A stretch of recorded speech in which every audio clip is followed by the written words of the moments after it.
이준석 후보 비겁하게 마음먹고 국회에 가고 싶었다면 비례 전분 정당 2번 꿰차고 있으면 이거 안 하고 앉아있어도 들어갑니다. 편하게 사는 길은 얼마든지 알고 있습니다. 제가 이준석이 불러놓고 뭐라 그랬겠습니까? 한 번만 자존심 내려놓고 이번에 꼭 들어가라. 4번 떨어지면 어떡하니? 3번이면 족하다. 이번에 좀 제발 비례해서 그냥 들어가라. 제가 이 얘기를 안 했겠습니까? 밥 사주고 하고 술 사주고 하고 제발 2번 좀 가라. 그렇게 하면 들어가면 되지 않냐? 들어가서 잘하면 되지 않냐? 그러더니 하는 얘기, 원장님 제가 그러려고 마음먹었으면 얼마든지 갔습니다. 자기는 당을 떠날 수가 없기 때문에 외국에 대사 나갈 때 안 나갔습니다. 대통령과 타협하지 않았습니다. 국민의힘 당이 제대로 당이 돌아갈 수 있도록 하기 위해서 자기는 당을 지켜야 될 의무가 있다고 했습니다. 그러면 핍박이 있을 거다, 힘들 거다, 너 싫어하지 않니? 왜 그렇게 사니? 제발 현실과 좀 타협 좀 해라. 어른들이 하는 말 있으면 좀 들어라. 그게 비겁한 게 아니다. 그렇게 얘기를 제가 안 했겠습니까? 안 듣습니다. 그것은 자기가 갈 길이 아니랍니다. 자기가 가는 길이 현극의 길이라 하더라도 그 길로 가는 것만이 대한민국의 정치를 똑바로 바꿀 수 있다는 게 본인의 소신입니다. 다음으로 우리 2013년 연예대상 버라이어티 부문 신인상에 빛나는 국민사위 한민병 원장입니다. 뜨거운 박수 부탁드리겠습니다. 안녕하세요.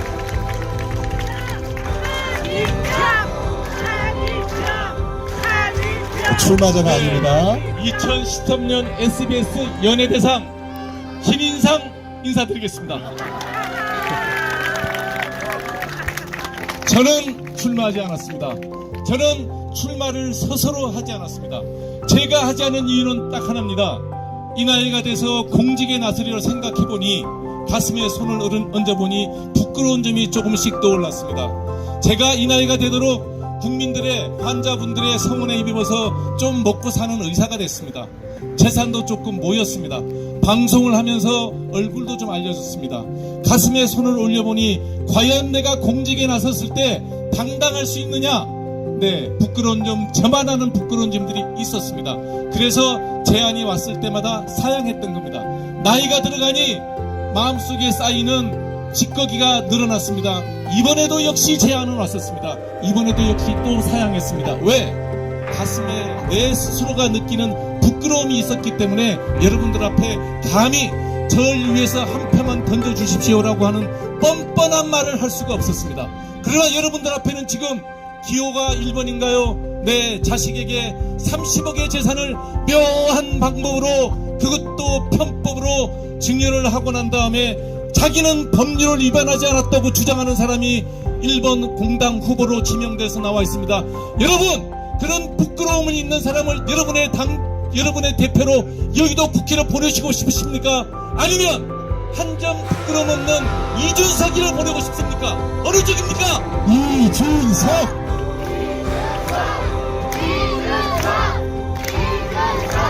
이준석 후보 비겁하게 마음먹고 국회에 가고 싶었다면 누구처럼 비례 전분 정당 만들어서 2번 꿰차고 있으면 이거 안 하고 앉아있어도 들어갑니다.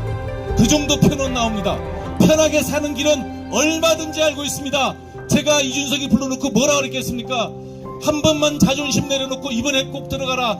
4번 떨어지면 어떡하니? 3번이면 족하다. 이번에 좀 제발 비례해서 그냥 들어가라. 이 얘기를 제가 안 했겠습니까? 제가 이 얘기를 안 했겠습니까? 밥 사주고 하고 술 사주고 하고 제발 2번 좀 가라. 그렇게 하면 들어가면 되지 않냐? 들어가서 잘하면 되지 않냐?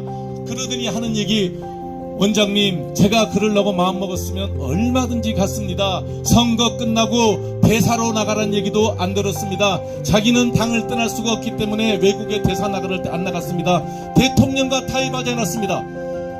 국민의힘 당이 제대로 당이 돌아갈 수 있도록 하기 위해서 자기는 당을 지켜야 될 의무가 있다고 했습니다. 그러면 핍박이 있을 거다, 힘들 거다, 너 싫어하지 않니? 왜 그렇게 사니? 제발 현실과 좀 타협 좀 해라. 어른들이 하는 말 있으면 좀 들어라. 그게 비겁한 게 아니다. 그렇게 얘기를 제가 안 했겠습니까? 안 듣습니다. 그것은 자기가 갈 길이 아니랍니다. 자기가 가는 길이 현극의 길이라 하더라도 그 길로 가는 것만이 대한민국의 정치를 똑바로 바꿀 수 있다는 게 본인의 소신입니다. 그래서 또 나와 있습니다. 이준석!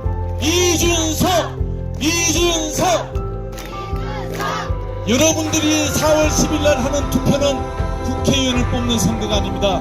10년 뒤, 5년 뒤, 10년 뒤 대한민국의 미래를 결정하는 그런 투표입니다. 다른 지역구의 선거하고는 성격이 기본적으로 다른 선거입니다. 여러분들이 대한민국의 미래를 바꿀 수 있는 유권자이십니다.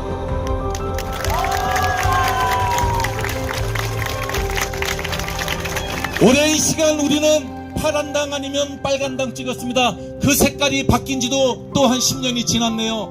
늘 자기들은 무슨 짓을 하든 선거 때가 되면 말하기 좋은 지역감정, 말하기 좋은 민주파리, 그걸로 늘 했습니다.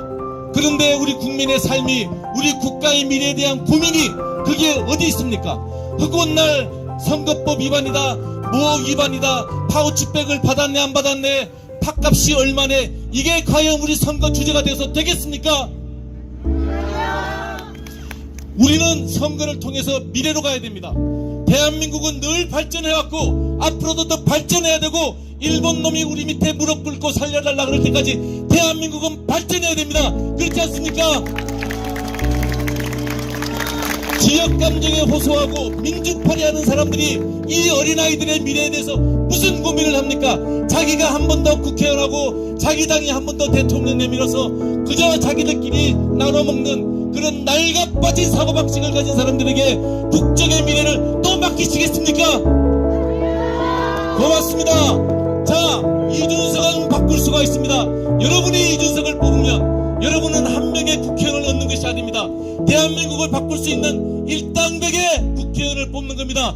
이준석!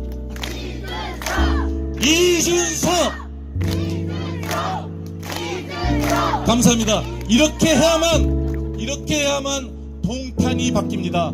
동탄이 바뀌면 화성시가 바뀝니다. 화성시가 변하면 대한민국이 변합니다. 대한민국이 변해야 이 아이들의 미래가 있을 수 있습니다. 지금 같은 교육제도, 지금 같은 경제 시스템, 지금 같은 낡은 정치적 사고방식으로 어떻게 대한민국의 미래를 장담할 수 있겠습니까? 그렇지 않습니까?